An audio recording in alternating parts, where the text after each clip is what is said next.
Welcome back, explorers. I'm David, that's Wesley, and this is the Trailcast. The weekly show that gets so far off track, you'll have to stick around to see just where we end up. And David, guess what?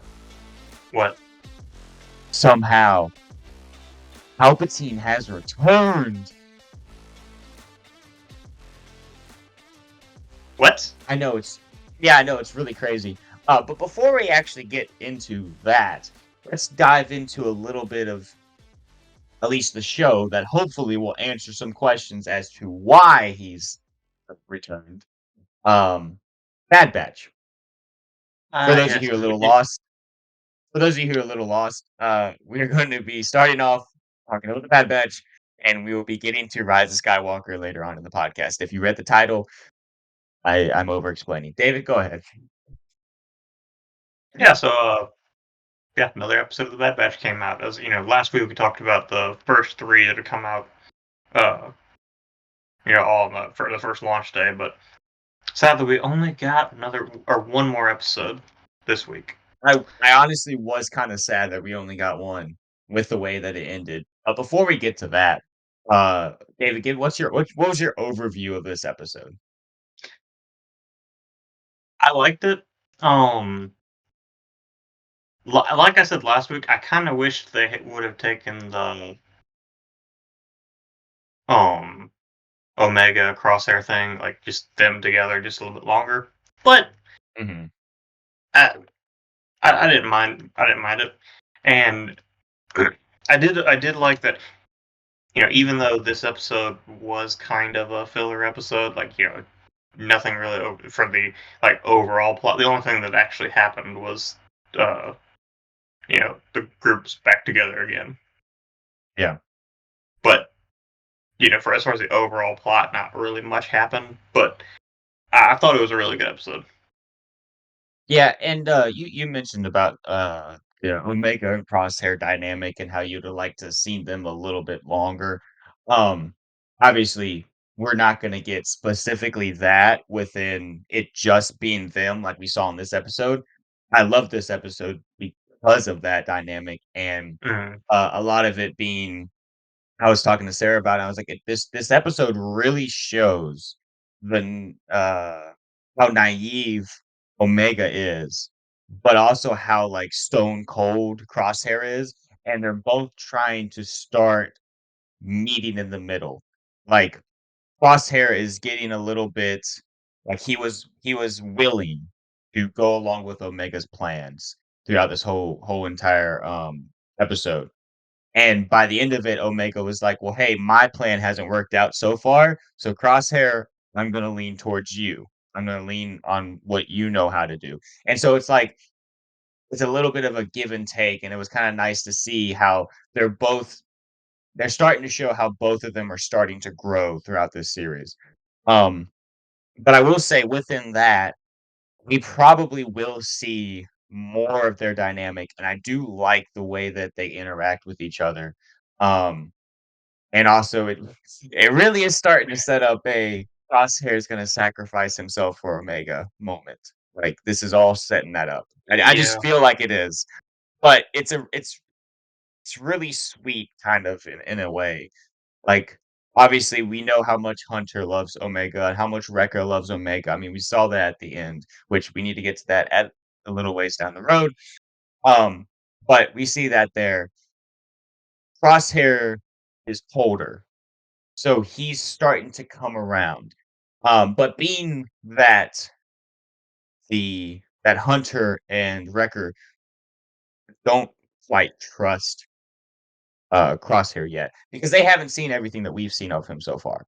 Last they know of him, he was trying to capture them and kill them essentially.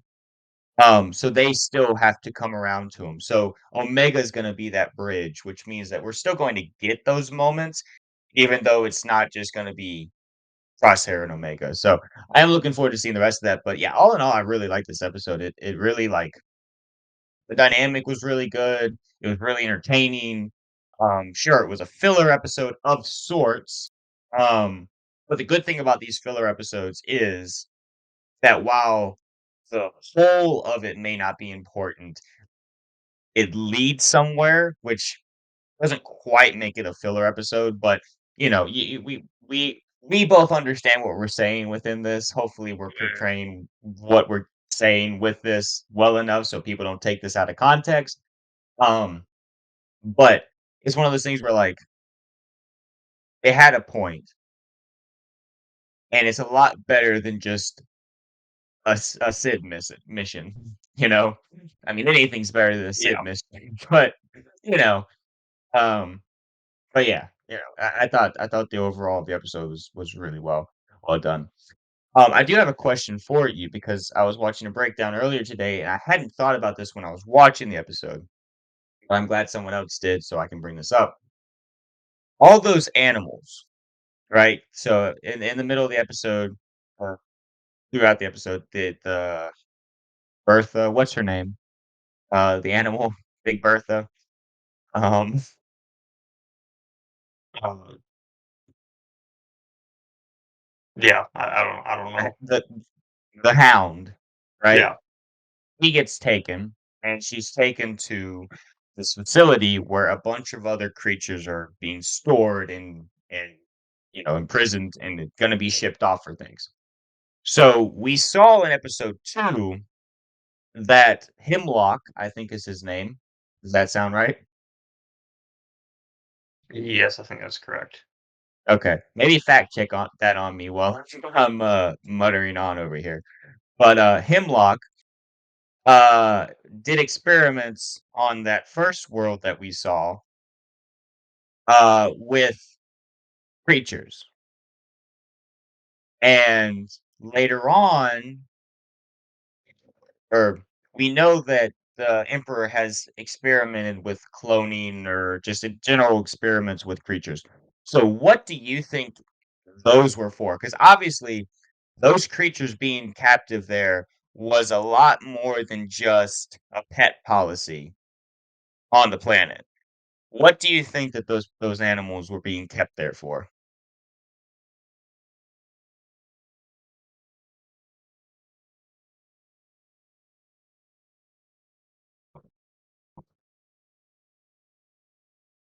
Okay, I see your eyes moving, so I think you're back. Oh, did Or I I'm cut back. out? Yeah. I think you're back. Well, Okay. I mean, technically, I'm back because you're the one that's recording. But anyways, Yeah, I think what I what cut out. was Anyway. what'd you hear last? um, you're going into Hemlock's plan or whatever, or the other Okay, planet in order. essentially, we've seen Hemlock experiment on animals, so more than likely, these animals that were in captivity was more than just a pet policy. I mean, that one that killed the lieutenant or whatever, who was the governor or whatever of that system or that planet at that time. Uh, that obviously wasn't a pet. So these are probably for experiments. So my question is, what do you think the plan is for these animals? Like, why are they experimenting on animals? They've talked about doing cloning on animals and other things along those lines, but like, what do you think the goal is for them? It's interesting because okay, there's nothing in canon that immediately jumps out that they could be hinting to or like building to Hmm. that I can think of at least. So that is interesting. I'm not entirely sure where they're going with that. Well, so I mentioned that I was watching a breakdown that brought this up. Um, it was from New Rockstars, and one thing that they mentioned with this is, what if they're working towards with their experiments and genetic mutations and all that stuff, what if they're looking to make a and I lost the name. Uh what's the name of the Mandalorian creature? Um,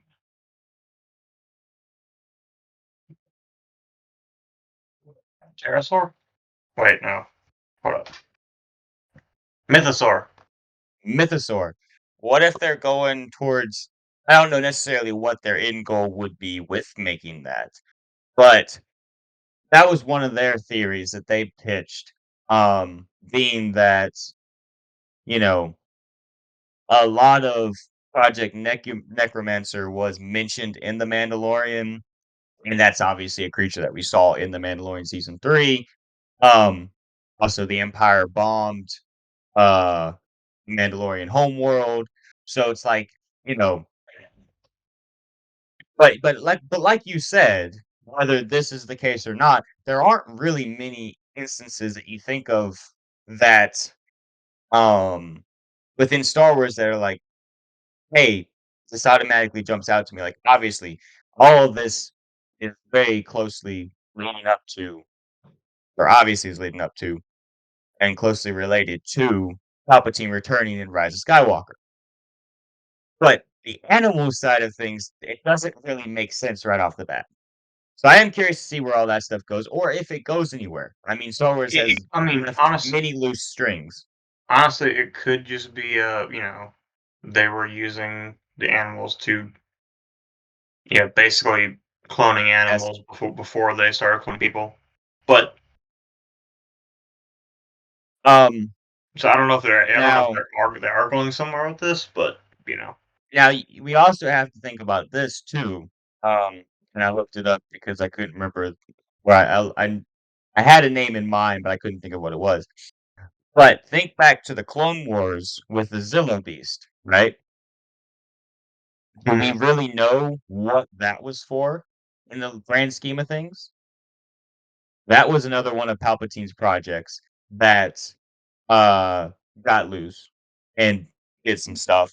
And I think we saw it again in the Bad Batch, right? Wasn't that one episode in season 2 that we saw a Was version it of it? this?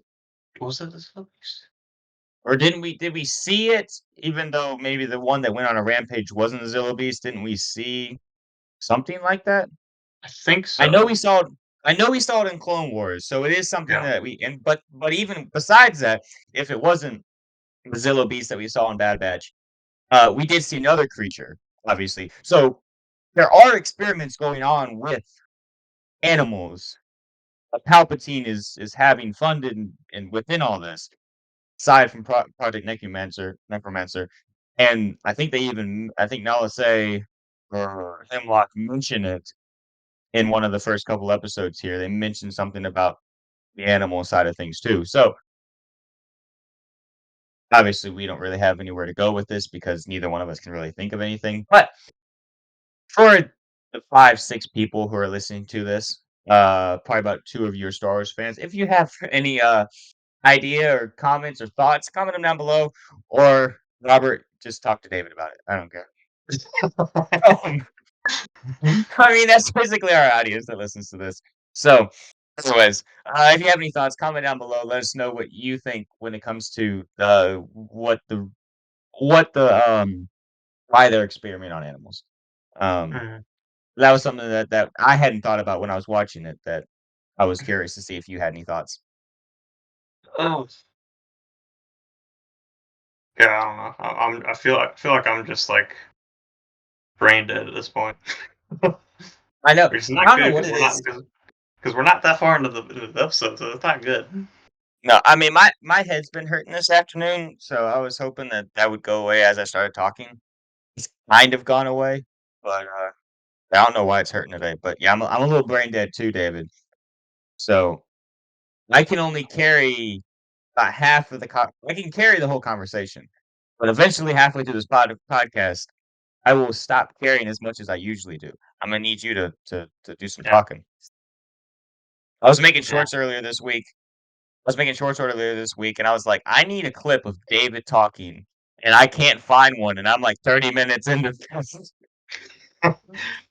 We Yeah. don't talk much.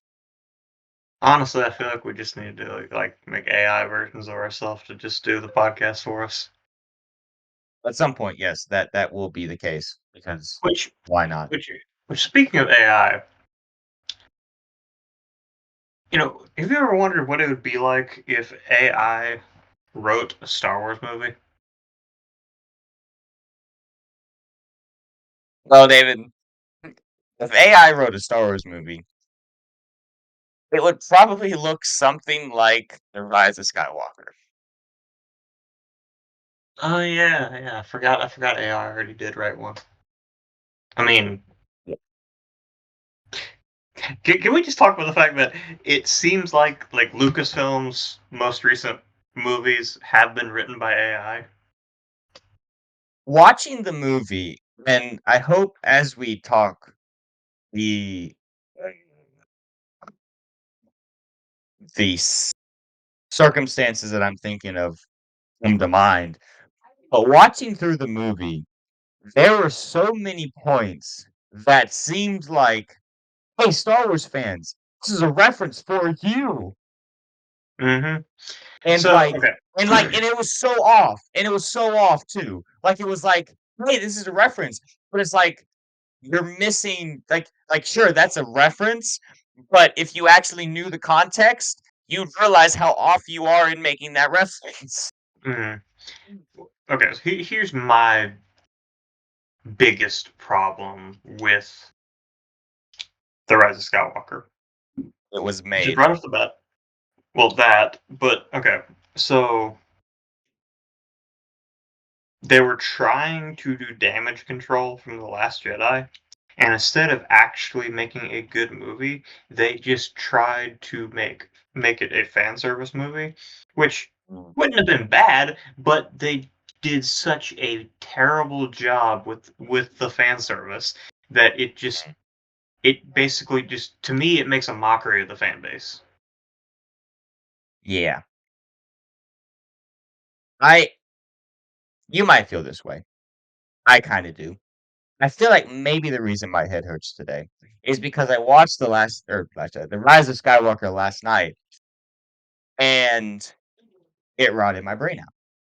Now, it's not as bad as some of the other movies, but like you said, there's just so much to it that you're sitting there and you're looking at it and you're like, "They don't understand Star Wars." Mhm. We talked about this when we were talking about The Force Awakens, um, and it's a known fact for Star Wars fans. Han Solo sums up the whole entire sequels and how Star Wars fans feel about the sequels in one quote. "That's not how the Force works." Time and time again, "That's not how the Force works" sums up how the sequels was made.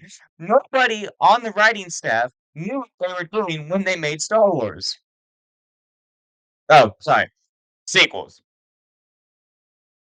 Yeah, and they don't. Also, another thing too, like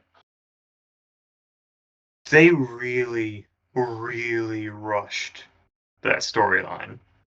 Yes. For a 2.5-hour movie, yes. Like, I remember watching it, and I was only like 45 minutes in, and they'd already found Lando, and were already actually when they found that's like 30 minutes into the movie. It was like at 45 minutes they were already on that other planet or whatever, and Ren had already chased them down. Yeah. I was like, did I miss something? Is this like a short version of the movie or something? I wish I watched the short version of it. I was about halfway through the movie. Sarah wasn't watching it with me. She had other things to do. And so she comes in and then she starts sitting down and like she's in the room watching it, quote unquote watching it with me. And I mentioned how I'm halfway done. And she's like, "You're halfway done." And she was like, "What else is left to happen?" Because she had been watching maybe for like 20 minutes. And she was like, "It seems like it's wrapping up. Like what's left to happen?" Well, I was like, "Well, the movie starts out and nothing happens. Then you get into it and nothing happens. And then you get to the end of the movie and you have no idea what's just happened because it didn't make any sense to begin with." Yeah, it just you're just It's a suddenly there at the end. Yeah. it's a 2.5-hour fetch quest movie that doesn't make sense. Now, I do want to quickly, because there's not much, give the movie a little bit of praise, okay? That first scene was really cool. When Kylo's going to Exegol, that's a really cool scene. Kylo, the best he looks in the okay, he has his mask off and he looks cool. That's the only time in the whole entire sequels that he does that. But that first scene was done really well. That felt like Star Wars. Again, They did good in the first scene, making it feel like Star Wars, making you like, "Hey, I really like this." And then it gets into the movie and you're like, "Oh yeah, I forgot this is the sequels." Hmm. All of them have all of them have done that. Like you Yeah, start off actually really good, and then it's just like, what is going on? yeah. Um, so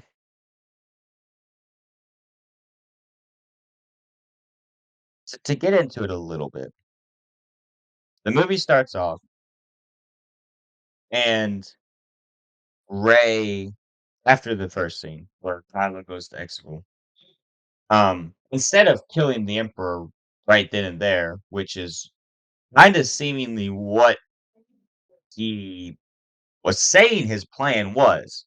The reason he was going to Exegol and to find the Emperor was because he didn't want anyone to threaten his power. That's what the opening crawl said.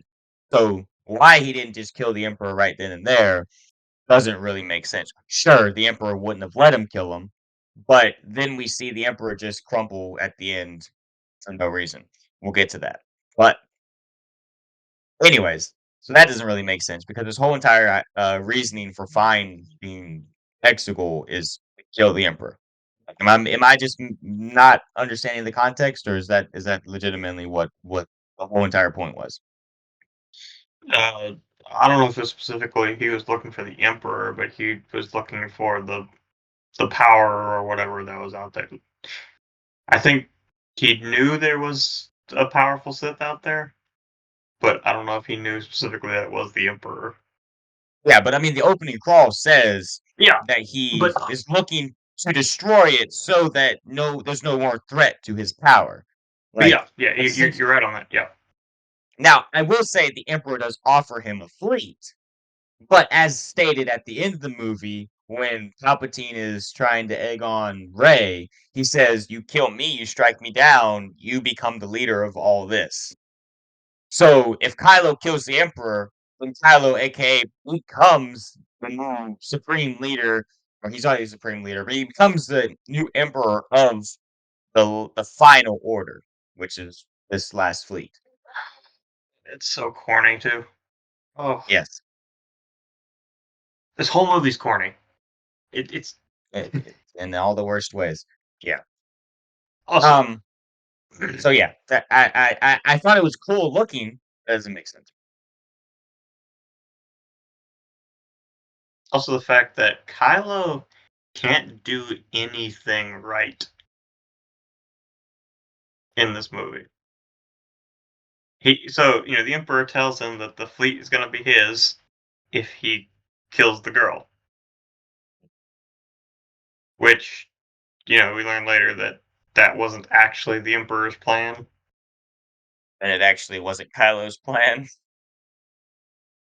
But still, like Kylo has plenty of opportunities to kill Rey, and he doesn't.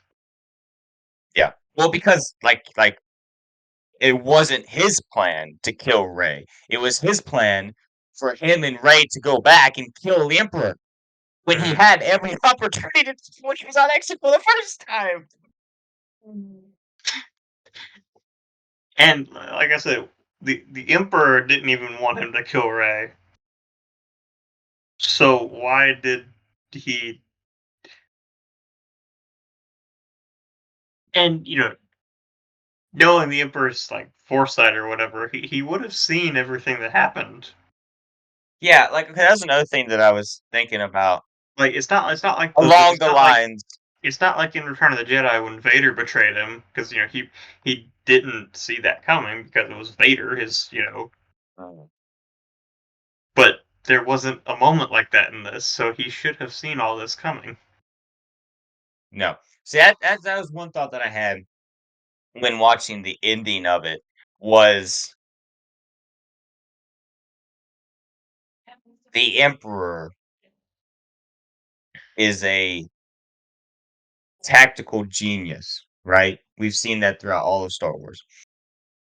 And he, at this point in time, like by the time the original trilogy came around, he had honed his force powers and he was so very close to basically being immortal and basically never having anyone ever be able to defeat him. His small little flaw, the blind spot that he had when he was trying to kill Luke. Here, this has been another 30 years, right? Yeah. This is another 30 years after that point. He's gonna be stronger. I mean, we see at the end of the movie, he is stronger in the Force. He should, and probably does, know every single tiny little thought running right through Kylo and Rey's mind. So how does he get blindsided? How does he not lose? How at the end, when he's having Rey come strike him down, does he not see what's coming? He should know.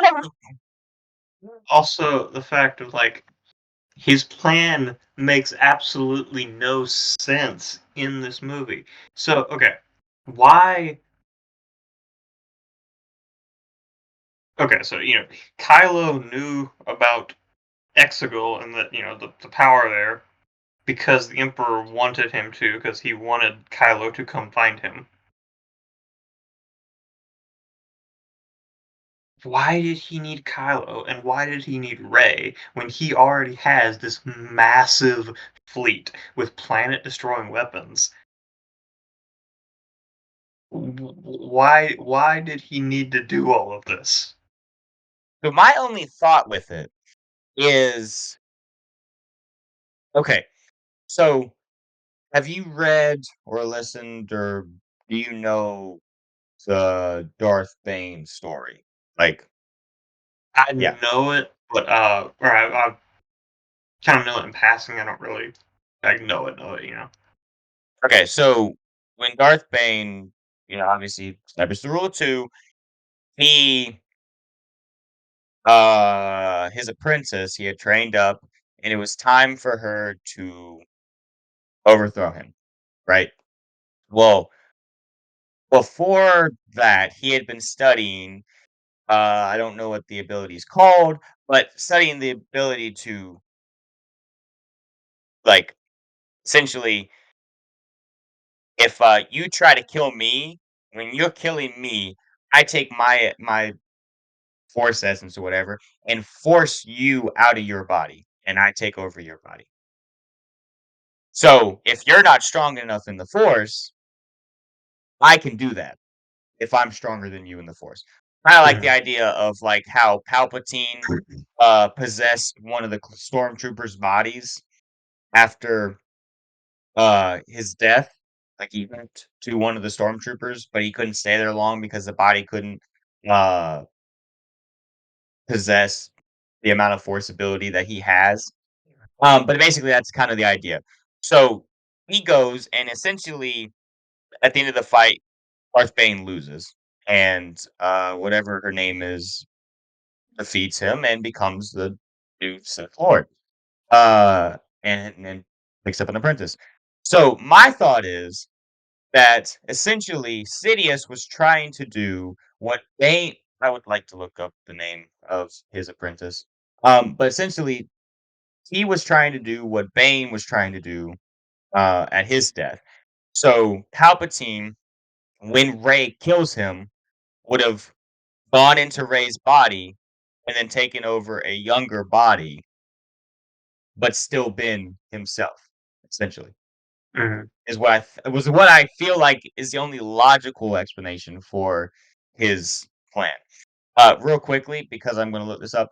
The reason that I'm trying to look this up and have it a little bit more fine tune is because I watch our videos to find shorts sometimes, and I'm like, we have a point there, but it spans over about 5 minutes, and I'm trying to make a 30-second clip of it, and it's really hard. So we need to learn how to talk in shorts. But anyways,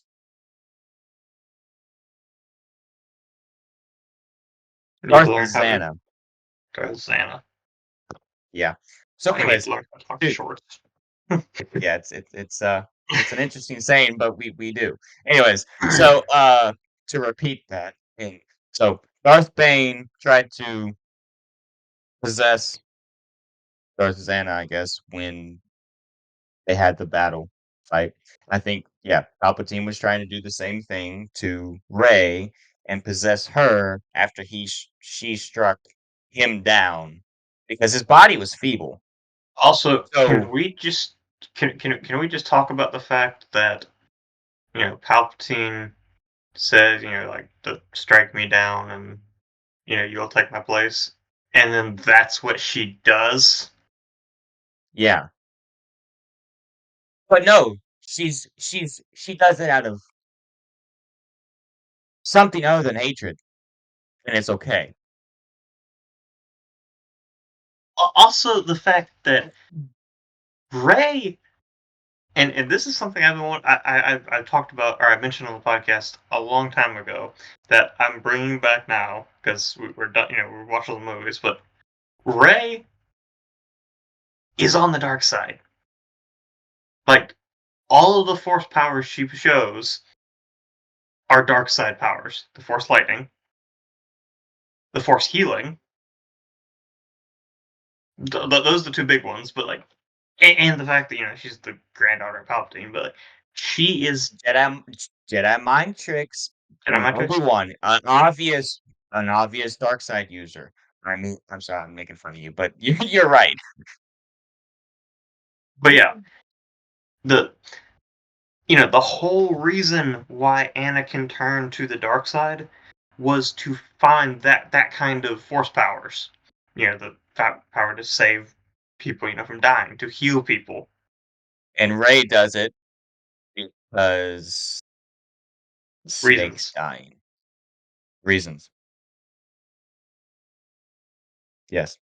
It, like I said, well, really in this movie specifically, but like the force powers like the new force powers she shows in this movie are dark side force powers.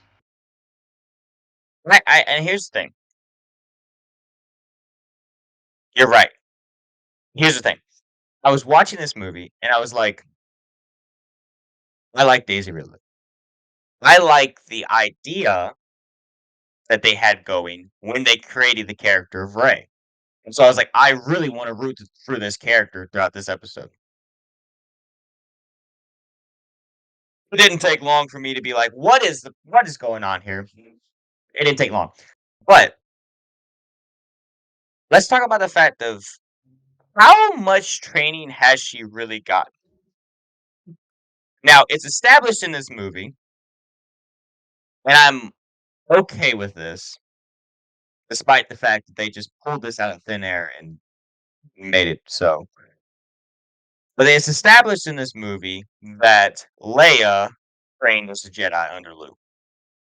So essentially, Leia, kind of a Jedi, kinda. I don't know what level she would have gotten to, but she bested Luke in a fight. So there's that. Um, so now Leia is Rey's master, training her. Now, obviously, there's you can tell because I will say I do think the dialogue from Leia in this movie is a little clunky. The reason being is because Carrie Fisher passed and they had to kind of stitch together stuff because Leia hadn't passed at this point in time. Um, and I'm not going to hate on any of that because of the circumstances. Mhm. Um, I do have a little bit of a they kinda, I feel like, randomly kill her off, but again, circumstances, It kind of had to. they kinda had to, and I'm not gonna hate on that. But I will say, we don't really see, like, much besides Leia passing on wisdom and knowledge to Rey, like, we don't see much outside of that. So, back to the point at hand, how much training has Rey had? Because I know, obviously, she's bested Kylo already, uh, without any training. But now, you know, I'm not saying she hasn't gotten stronger in the Force. She's not Palpatine strong yet. She's probably not even Kylo Ren strong. But Uh, he had the little bit that we saw in The Last Jedi, and however long they've been running the course in the Rise of Skywalker. And now she's ready to face the Emperor. Uh, she's Yes. probably had like 2 or 3 months of training at this point, and it's not even organized training. Maybe under Leia was a little more organized because Leia was a little bit more And willing to then, train her. we also see that, you know, Palpatine, well, I'm not gonna say he's more powerful than he was in the, prequels or the original trilogy, but he Y displays more power than he did in the prequels and the original Yeah, trilogy. And, so she's going up against that. yeah. I have points to get to at the end of the movie, but I feel like we should probably do this in chronological order. Um, so I have some other thoughts throughout the movie. One being, so they did a very poor job of this, and it's not on the acting because I think who's Poe? What's his name? John Boyega. That's Finn. Whoa, wait, wait, Poe's the Oscar Isaac. Poe's the other guy. Oscar Isaac. Oscar Isaac. Oscar Isaac. Oscar Isaac. The, we mentioned this in the Last Jedi episode. We may have mentioned it in the Force Awakens.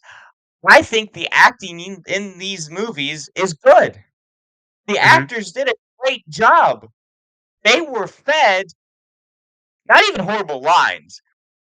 The lines might have been horrible. The acting was good enough to overlook the lines. Besides the somehow Palpatine has returned. Anyways, that's a dumb line, no matter who says it. Samuel Jackson could say it, and no, it probably sound really good if he said it.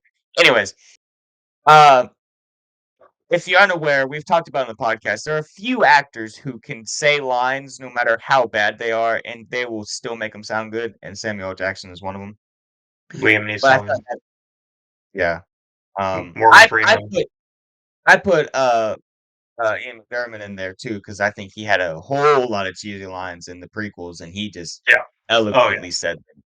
But anyways, um, but they tried at times to make Poe the new Han Solo in this series. So why is it that Rey steals the Millennium Falcon and gets BB-8, who is his droid?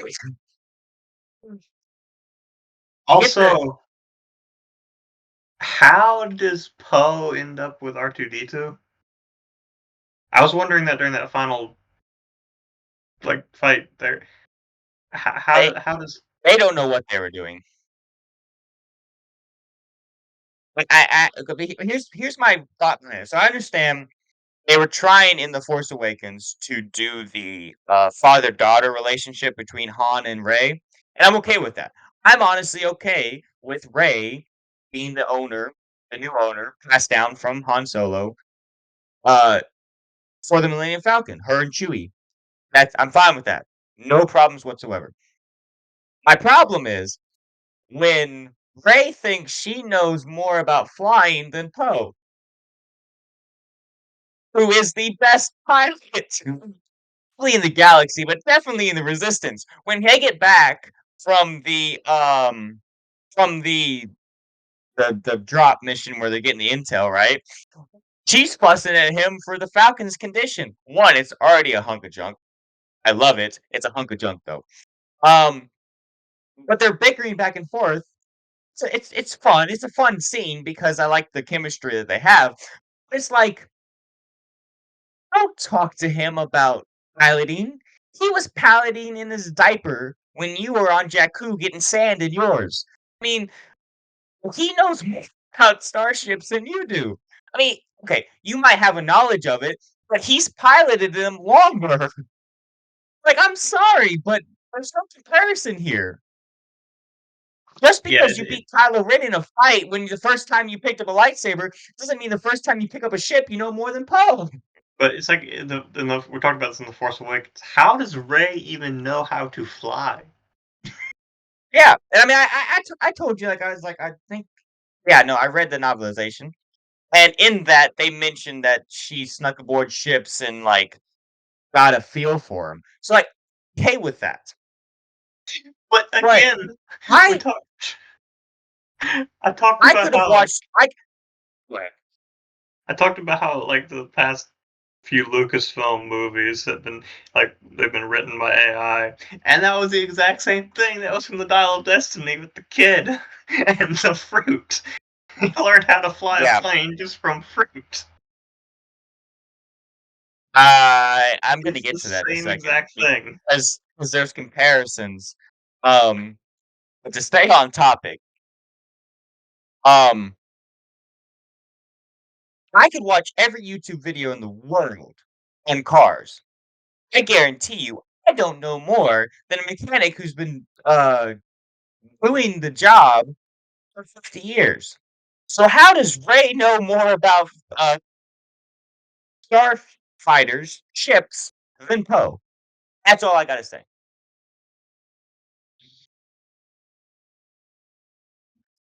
Alright. It's like if you go yeah.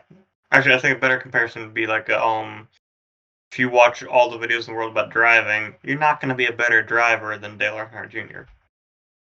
It's No. just you know. But to be fair, I could drive for 50 years, and I still probably wouldn't be a better driver than Dale Earnhardt Jr. But that's what I I mean. could Like drive I could drive NASCAR for 50 years, I probably still wouldn't be a better driver than him. There's that's levels. that's what I mean. Like the you can't just learn from watching people like stuff like something like that from watching people do it, and you can't learn from just looking at the control. If you go to an airport right now, get on a plane, go to the cockpit, and just look at the controls, you're not going to know how to fly that thing. Even if a pilot comes up to you and tells you what each one of those things are, it's completely different when you're doing it. Just because okay, David, I don't know if we mentioned this in our the Dial of Destiny breakdown episode or whatever. But immediately when I watched that, and this is what's coming to mind now, I thought of that Gilligan's Island episode where Wrongway Feldman is teaching Gilligan how to fly the plane. Because it's the exact same thing. It's the It fruit is, on it the is. crate. Yes. No, no, no, not the papaya, the coconut. and then It's like, when what? Gilligan, and then when Gilligan gets in the cockpit, he's just like, "I can't do this. There's no fruit." So let me go get the fruit real quick. Gilligan's a better pilot. Enough said. Yeah, why can't they just get wrong with to do all that Yeah, in Star Wars? if Wrongway was a part of the rebellion, well, they'd probably be on the other side of the galaxy, but they'd be winning that battle. Oh, You know, David, I would assume because I've done this before with YouTubers. If we start picking up and people start listening to our podcast and they go to listen to old videos and they find this one, I guarantee you, half if anyone else besides people that we know and family will know who Wrongway Feldman is. yeah. It's sad. It's sad. Especially I people mean, our age, older TV in general is not as well known, yeah. and Gilligan's Island was not as well known of a TV show as others, like the Andy Griffith Show Yeah, or I Love Lucy. And so, it didn't run as yeah, long, and while it was great in its time, it had a short. I mean, it was a short run in the yeah, '60s, right? So, anyways, yeah. we're not we're not on Gilligan's Island right now. So, on the topic of Gilligan's Island, so let's get back to the Rise of Skywalker. We did talk about Gilligan's Um, Island. If you want to go back and listen to that, but yes, David, I have some thoughts about the ending of the movie. Do you have any thoughts through? Oh, never mind. Back to the middle of the movie. So the middle of the movie is a fetch quest. That's why it's 2.5 hours long. Well, Mhm. one of the reasons. Well, the reason that they're on a fetch quest is because they're trying to find clues to find a wayfinder, a Sith wayfinder. Um, so I was curious, right? Because this is the first time that we have seen in Star Wars this thing called a Sith wayfinder. So I was curious. I looked that up. Well, I want to get to that in a second. The clue that they're looking for is a dagger called Ochi's blade. If you look that up, you'll find the dagger. Ochi is the guy who kills Rey's parents and does a bunch of other things. He's part of the Sith cultist, whatever. Um, and they find his dagger. His dagger is the thing that's leads them to the Death Star wreckage, and then leads them to the Sith Wayfinder, which is in a secret room, uh, off to the side of Palpatine's throne. We've talked about this before. I don't think on the podcast, but the dagger, right, leads directly to the aligns perfectly with the Death Star wreckage, Mhm. and then leads directly to the thing. Doesn't make much sense. Now I want to get into the dagger, but off the top of your head, give me some thoughts. So the dagger looks like it's like ancient, Mhm. but the Death Star wreckage has only been there for 30 years. So they would have Yeah, had to make that, you know, within the past 30 years. And I don't know how much you've been around like wreckage like that or like anything like that, but if you have something that's sitting out in nature, and especially in mhm, salt water for 30 years, it's not going to look the same. no. Um, Now I will excuse. I think CinemaSins is the one that brings this up. I will excuse the wreckage staying in that location because I think at somewhere along the lines of they mention it or it's understood or what that essentially the reason the water is like it is because of the wreckage, more or less. Also, even if it wasn't, the wreckage is so heavy that it wouldn't move. You have a point to make, and I'm gonna let you do that. But Also, I'm gonna look past that for reasons because I did I don't care. I didn't even think about this while watching the movie, but we saw the second Death Star blow up. There wasn't any Yeah. wreckage. It was just I mean, yeah, there would have been wreckage. I don't think that there'd be this much. There's a lot intact on this thing. but that's what I mean. Like I think you see the explosion and there's nothing left there. I mean, yes, there's matter and energy can't be destroyed or debris and stuff whatever. like that. But so Well, I yeah, didn't so assume the debris. there's debris, but I'm saying like there's not like that much debris Yeah, there that would have fallen to the yeah. planet.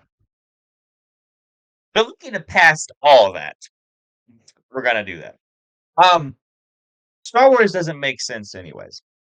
So basically, if you look up Ochi's blade and go to Wikipedia, which is our trusted source for Star Wars media and knowledge, and you scroll all the way to the bottom, the last paragraph, right before you get to like the appearances and sources and all that stuff, says this: Prince Crimson Reign 1, set in 3 BBY or 4 BBY. This is a comic book run. Depicts Ochi with the blade of Ochi of Festoon. However, Shadows of the Sith establishes that he didn't receive the blade until the Quest of Exegol in 21 ABY. Also, Star Wars Episode 9, The Rise of Skywalker, establishes that the blade was encrypted with information about the Death Star 2, um, the Death Star 2's wreckage, meaning that the blade must have been created after the Battle of Endor. So there's some problems here. Now, maybe, maybe not. So obviously, the blade had to be encrypted after the Battle of Endor. Sure, the blade could have been around, but it had to be encrypted later. Also, that little extended part that Mhm. they use, the little ruler thing or whatever, had to be added after the fact too. And the notches in the blade that line up with the wreckage, yeah. Yeah. So like I couldn't find a time, but I was trying to figure out when this blade was. It's a Sith dagger. That's what it's called. It's a Sith dagger.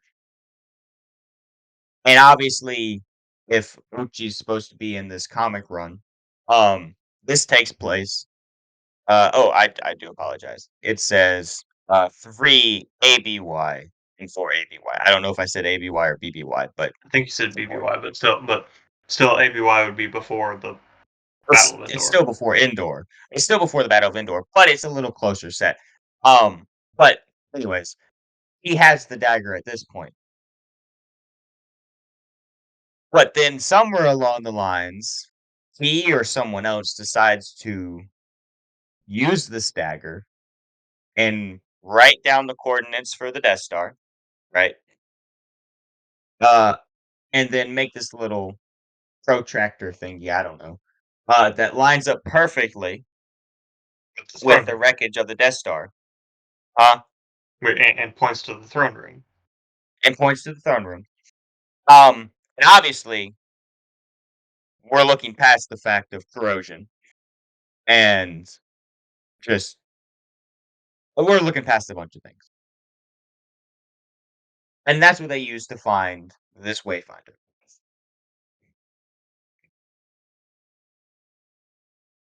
So, yeah, Dial of Destiny made more sense.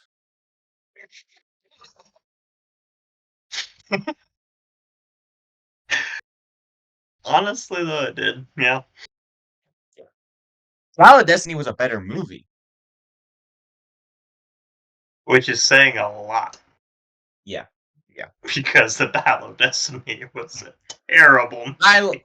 I liked Dial of Destiny more than you, but still, this movie is bad. Um, Yeah. Now moving on to they use this artifact. I guess you can't call it an artifact since it's not that old. But they use this item to um find the Sith Wayfinder. Now, this is the first time in Star Wars that we've seen a Sith Wayfinder. This is the first instance of it being seen. Now, there are other instances, but they were after this. This was the first time we saw it, as far as I know. That's what it said. I can look up the article. Anyways, um, now I was kind of confused about it at first. I think it got cleared up for me pretty well. I was kind of confused as to what this was. But apparently, and I don't know if I saw specifically when it was created, but the Sith Wayfinder was something that was made and passed down, I guess, from master to apprentice within the Sith rule of two. And there were two made, one for the master, one for their apprentice, and it was for them to get to Exegol safely or whatever. And so, uh, what's it called? Obviously, Palpatine had his, which is the one that Rey took, and Darth Vader kept his on Mustafar, which is where Kylo was at the beginning of the movie when he found his. And it was being protected by. I knew the name. I can't remember the name. The Eye of the Weddish Bog. It's a fun name. Um, Well, so can we basically, learn more about Sauron. them? I would love to. So basically, Sauron was protecting this thing for. I did tell Sarah I You was know, like, the Lord of the Rings equivalent to the Rise of Skywalker is basically Disney. There's that meme. I'm sure you've seen it. But is that meme where it's like, uh, when Disney owns Lord of the Rings, somehow Sauron has returned. Then he has another. So that's basically the equivalent of the Lord of the Rings to the Rise of Skywalker. David, it's coming. It's coming in Rings of Power. You know it. Disney doesn't even have to own them.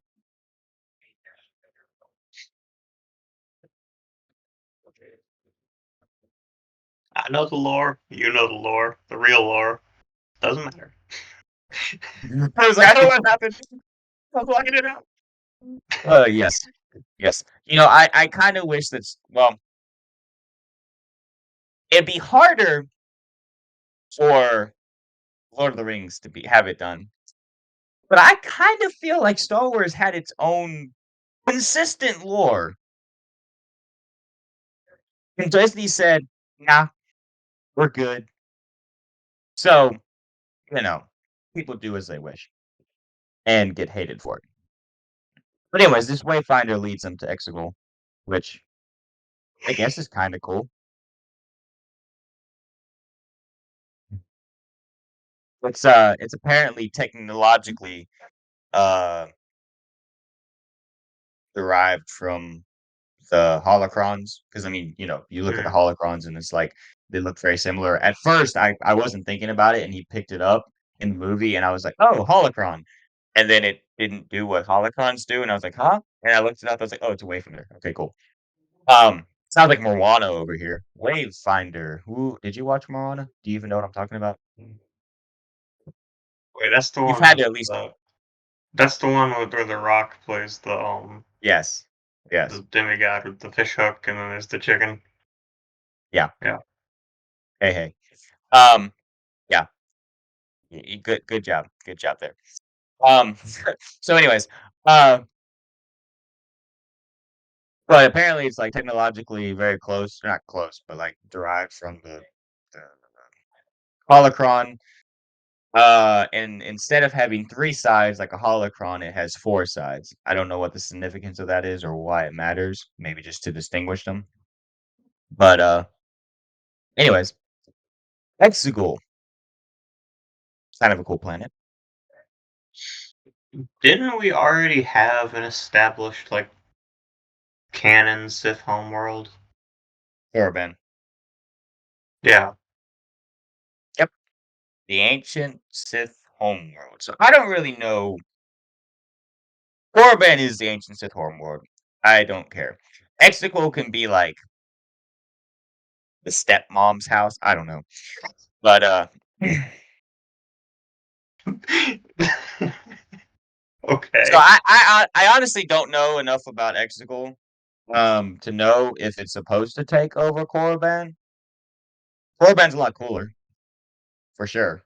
I don't know like the temple that Sidious is supposed to be in. I don't know if it's supposed to be some ancient Sith temple. I mean, sure, the Sith could have more than one, all that fun stuff, but I don't know. I don't know enough about Exegol. I probably should have read more about it before. I did some reading before I came on here, but I didn't read about Exegol. Uh, but yeah, because I mean they have the statues, and it looks like it's a little bit of a rundown place. So I don't know what it used to be. Um, but they did. I did see the comparison where in Rogue One, on uh, and now it's blanking again. I will get it this time. No, I won't. What's the planet that gets destroyed on in Rogue One? Not the one that they're getting the kyber crystals from. Um, we just talked about this. We did. I got it wrong. You got it right. So you should remember.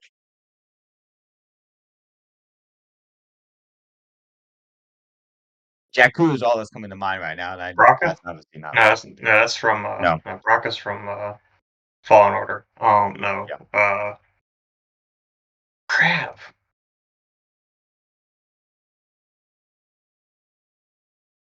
Hmm. And you got it right. I did, Painful. which is more annoying than oh crap. Hold up. I think it starts with a J. Jeddah? Jeddah. There we go. Good job, David. It's Jeddah. I knew I'd know it if I heard. Anyways, the Jeddah obviously was a planet, the Jedi Temple, or whatever was on it, or whatever, and they have the statues, and the statues are fallen over. Um, Obviously symbolizing the fall of the Jedi. But in this, and I know the span, we don't care about the span of time. This obviously the statues are still standing, showing that the Sith are still standing. So strong. So I don't know if that was a plan. It was probably just happenstance, but still kind of a cool imagery. Yeah, Um, I was about to say, do you expect the people who made these movies to actually have that level of intelligence to put that amount of symbolism in this? so this is Hollywood, of course not. Exactly. Hollywood, Hollywood probably has about a half a brain cell shared now, They at just least. they just take turns using it. Yeah, it's like the wills or whatever, not the wills, the fates in mythology. They take the eye, they share it. Specifically at this moment in time, thinking of the Hercules Disney Hercules movie, uh, Fates, where they're popping the eye out of each other. And it has the hair. Yeah, I'm thinking of that. Yeah. Those who understand the reference. I don't even know if you get the reference, David. Have you watched that?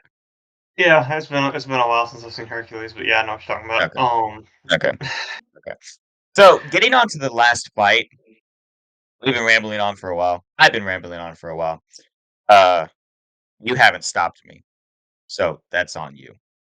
Um, you edit this, David. You can just cut all that out. I don't care. I don't even listen to the podcast half the time. Just enough to get what I need out of it. Infight. What are your thoughts on the infight, David? I want to hear you say something. What the infight? Talk to me about that.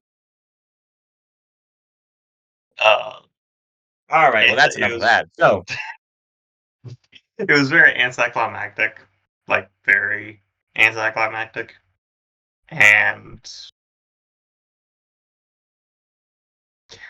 honestly, I wasn't even paying attention because it was boring. was uh so essentially Palpatine won. Yeah, that's what I said earlier.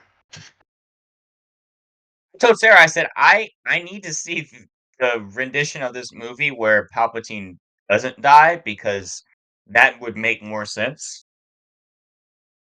So let's just go through the beats of the fight. So Palpatine sees that they're not going to um strike him down, go along with his plan, whatever idiotic plan he had. Palpatine is a genius, and then Disney says no. So, anyways, so the idiotic plan that he has in this movie. So let's say that he sees that they're not going to go along with that. So he says, "All right, fine. I will just suck the life force out of you, regenerate myself, and then rule." So he does that. So, for those of you who are listening in, you would think that would mean they are dead. No! Why would they be dead? He too easy. He left just a tiniest little bit of life, just the tiniest little brain cell left in their brain. Essentially, just a tiny, like he left like 0.0001% of life left in them. And Kylo decides to get up on his feet, and then Palpatine says, "Oh," and he flies off a cliff. And you would think that he's dead, but just hold that, put a pin in that for a little while. So then Rey decides she wants to get up because she sees all her friends dying up there because Palpatine takes this massive. Basically, Palpatine becomes the Death Star and shocks the whole entirety of the world in the sky. Something that we have not seen in Star Wars. This guy is Star Killer, and they expect us to beat him. To believe he gets beaten. Anyways, so he's over here shocking the world, literally destroying the whole entire fleet. The whole entire fleet at this point is dead. Mhm. Legitimately, they're dead. Okay, they're probably constantly getting like killed and revived because of the amount of electricity going through them. So Ray sees this and decides, "Hey, I'm gonna stand up." And then Palpatine's like, "Oh, you're not dead yet?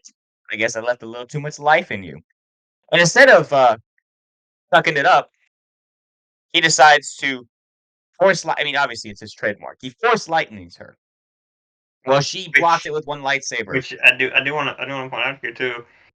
We just saw what his Force Lightning is capable of. She should, like the cartoons like Tom and Jerry with like they have fire and then like they turn to ash. That's what Yeah. should have happened. So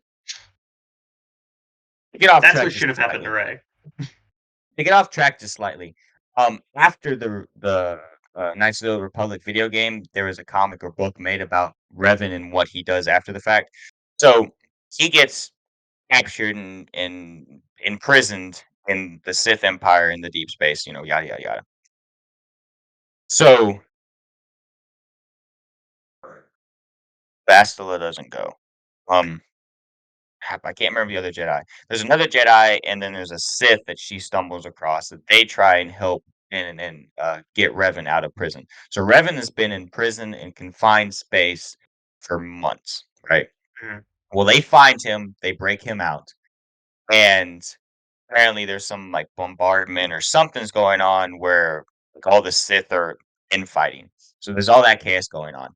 Well, this Empress, uh, Darth Sith, um, she's like she's on the Sith Council, so this is not someone to be trifled with.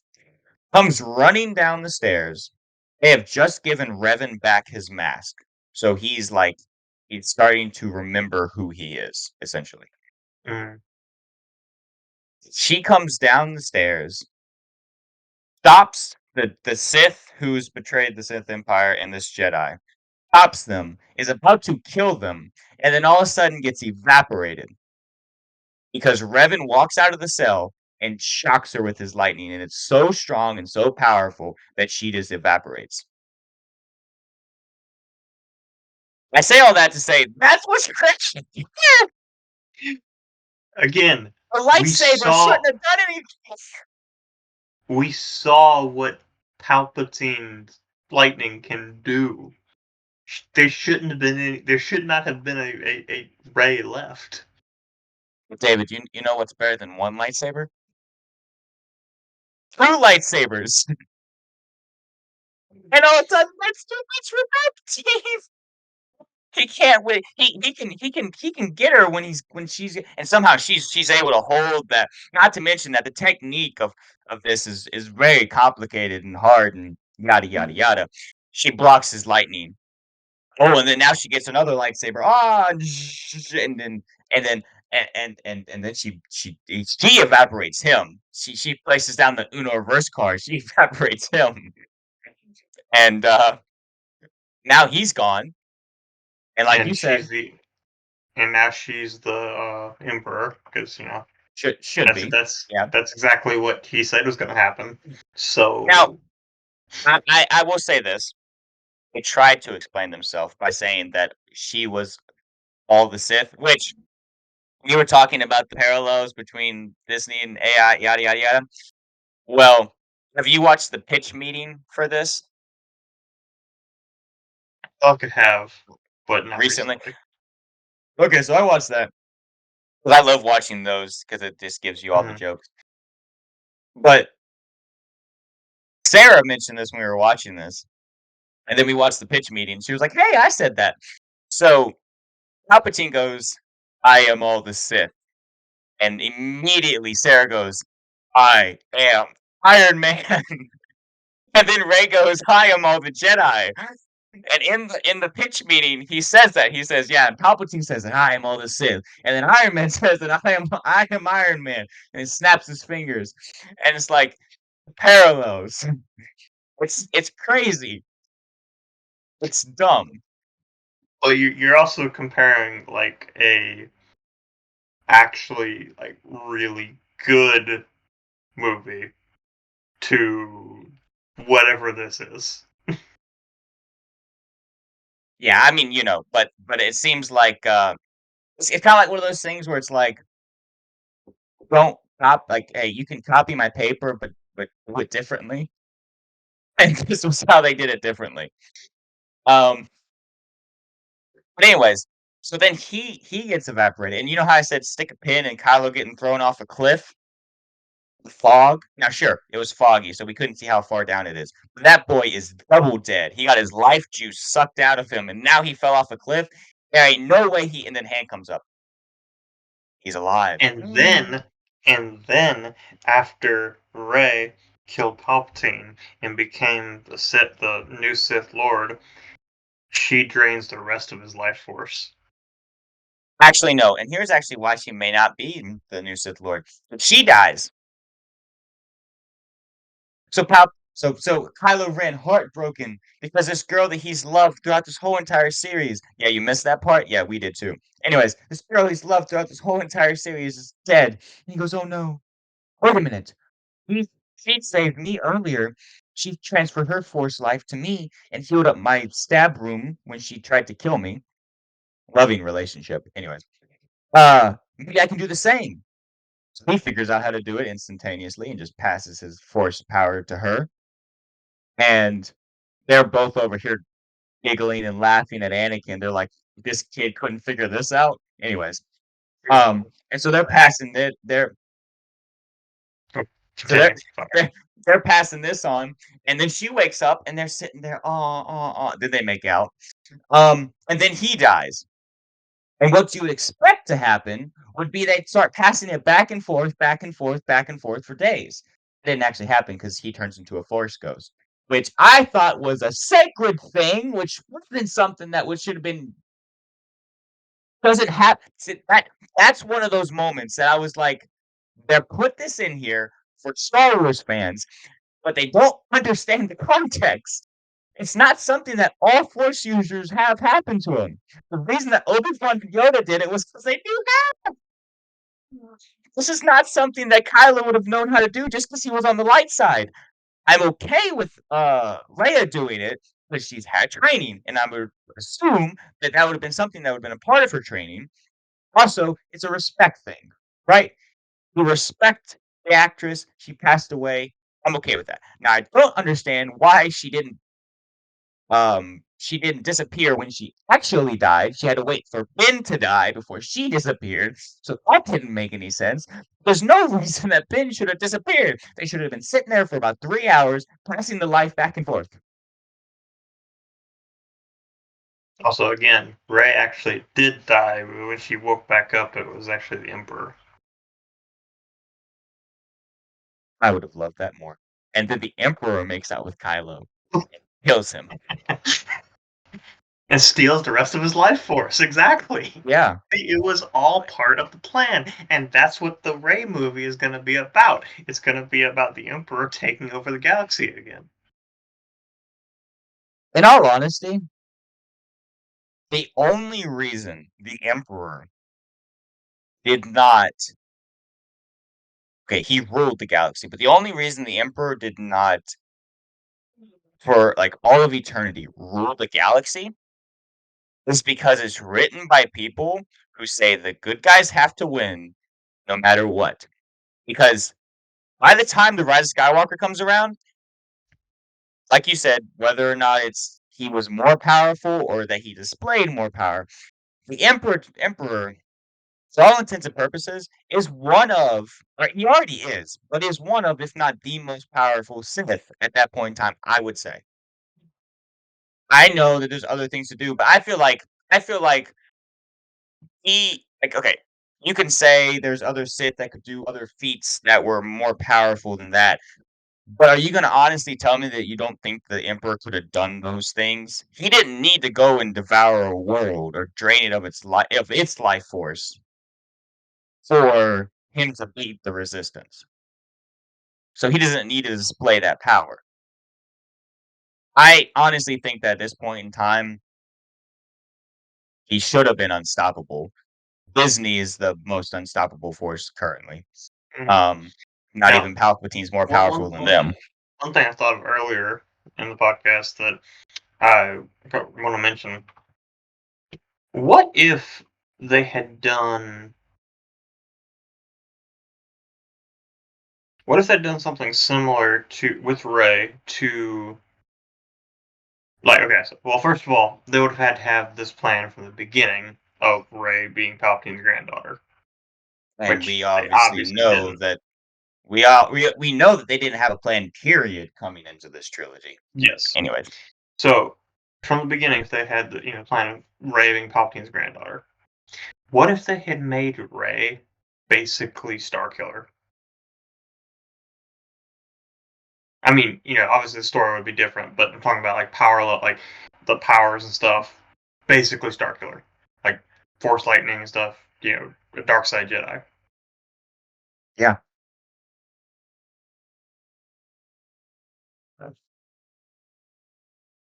Well, actually, Starkiller wasn't honestly, really a Jedi, but still, you know what I mean. Like, the Sith who the, became good essentially. honestly too. So when we're learning things throughout the Bad Batch and other Star Wars outlets, so Palpatine had a clone who got married and had Rey. Correct me if I'm wrong, but isn't that I believe that's established canon. Yeah. yeah? Okay. So we don't have to think about the fact that Palpatine got it on. Although I was telling Sarah about this, I was like, he was a politician. So, like, you think about that, like young Palpatine. I put it here this way: I said, young Palpatine was a suitor. Okay. But he wasn't. He hadn't been young Palpatine in like 60 I know. years. I'm aware. I'm just saying that it's, anyways. We don't have to think about Rusty Palpatine doing anything. Um, but I don't even know if we can say this is a family friendly show. No kids listen to this. Anyways, um, so you can kind of understand if they got it to the point where they could get a perfect M count transfer, as they talk about in Bad Batch season 3, where you can essentially make a perfect clone. So essentially, if they were able to make clone, right, where it's like, a clone of Palpatine, the M count transfer, everything works perfectly, right? Then, like, there's a high level of force sensitivity within that clone. Okay. That'd be the case. So that gets passed on to Ray. But example, not technically canon, but if you're a real Star Wars fan, I feel like you probably will canonize this. Uh I like Old Republic. Darth Revan is one of my favorite characters. Okay. So anytime I can, I'll bring him up. Revan and Astila have a kid, right? Two of the most powerful Force users at that time in the galaxy. Mhm. Revan is probably up there with some of the most powerful Jedi and Sith because he was on both sides of all time. Okay, he's on many people's lists. Like I said, he evaporated somebody, so he's no slouch. Anyways, they have a son. That son becomes a politician, not a Jedi, not force sensitive. To the most powerful force users, have a child who is not force sensitive, or at least not highly force sensitive. Okay, so even if Palpatine is has a clone who is just like him, highly force sensitive, it's not an automatic that the children would be force sensitive as well, or highly force sensitive. Now, it's a bloodline, I understand that, but it doesn't automatically mean that it's going to be uh, force sensitive. Go back to uh, unit squares in biology, right? You know, we all love doing those. They're Hmm. cool. Uh, just because you have two things, the recessive gene, the dominant gene doesn't always come through. Sometimes the recessive gene comes through. So Hmm. and that's similar with this is Just all genes. So it's just because, still yeah, just because Anakin's kids were both force sensitive doesn't mean that every force mm, user's kids are going to be force sensitive. yeah. So what I'm getting with this is what you could have done is had it where Ray was a clone. Like, well, not Hmm. necessarily with what you were saying with the Starkiller example, but make her a clone. Okay. And you could even have it where it's one of those situations where the clone even has memories of or like you could even have Ray could be a past Jedi, or someone who had been trained in the Force, or yada yada yada, a bunch of different things. But make her a clone, right? Then you can in a lot easier way, explain why she's been stranded on this desert for all this time, her whole life essentially, and she still is powerful within the Force, knows how to fly ships after never flying them before, and um, can well, this goes along with her being so powerful, but can quickly unlock skills. Because Hmm. maybe within her memory, she's already had the training, despite the fact that this body hasn't had it. You know, Hmm. um, but yeah, it's like one of those things where like if you take it like the clone of Palpatine could have been powerful. But like you said, that doesn't necessarily mean that Rey would or should be. Just because Luke and Leia both were force sensitive, Luke being one of the most powerful Jedi out there, and we don't really have a knowledge of what level Leia got to because she never really dove into becoming a Jedi that much. Um, you know, uh, then just because they're able to have that does not mean that it's constant. Hmm. So Rey Like, just because Rey is a Palpatine does not mean automatically that she is this crazy, um, force sensitive, powerful individual. I mean, even look at Palpatine's family. Like, they had been, I mean, sure, they had been politicians, but because of the fact that the Jedi uh, uh, uh, Temple order had been, uh, we can put it as it is, had been harvesting children for years, I would assume it probably would be pretty easy to say that they probably would have found other Palpatines that would have been sure they may not have known who they were, but his family is politicians. He doesn't Hmm. have a lineage of Jedi. So he's kind of an anomaly within his family too. So, you know,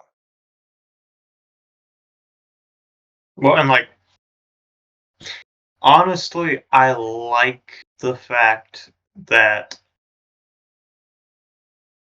Anakin having two force sensitive kids is kind of a rarity. Mm. Because like that makes it like mean more the fact that he is the chosen one and everything. Like Yeah. Michael Jordan's kids were not good basketball players.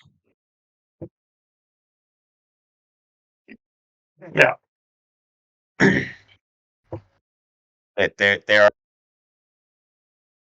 they're of greatness, but it doesn't I always mean, get down. David, I got gotten everything out in the system for yeah, Rise of and Skywalker. honestly, we've been recording for a while now. So, would you be opposed to just ending it here I'm and perfectly not fine. going to listener reviews? I got a grumbling, rumbling, hungry stomach and food outside. Outside That of where works. I'm at, not outside. I'm not barbecuing anything. Okay. Anyway, let's head on to an outro then. Before we get to that, this concludes our breakdown, analysis, retrospective, as we call them, of the well, I guess more than 9 because we did Solo and Rogue One, of the 12, math's 11. not mathin', of the 11, my head hurts, of the 11 Star Wars movies. Um, and we will be doing some different things, first of the month moving forward.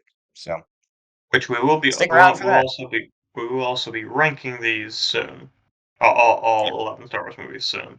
And I don't think we have decided completely on that. We might throw in all the TV shows and stuff too, and just rank the like Star Wars projects. We'll see. yeah. Um, It's all a also work in progress. one thing we didn't mention, but this is our 52nd episode, so we have been doing this for a year now. I saw that the last one was 51, so I was like, hey, so give We us a started thumbs it. up in the give Yeah, us we a started. thumbs up on the video and give us a thumbs up in the comments if you've gotten this far. Yeah, so we started first Monday of March last year, and this first Monday of March this year. Anyway, unless you got anything else, let's head on to an outro.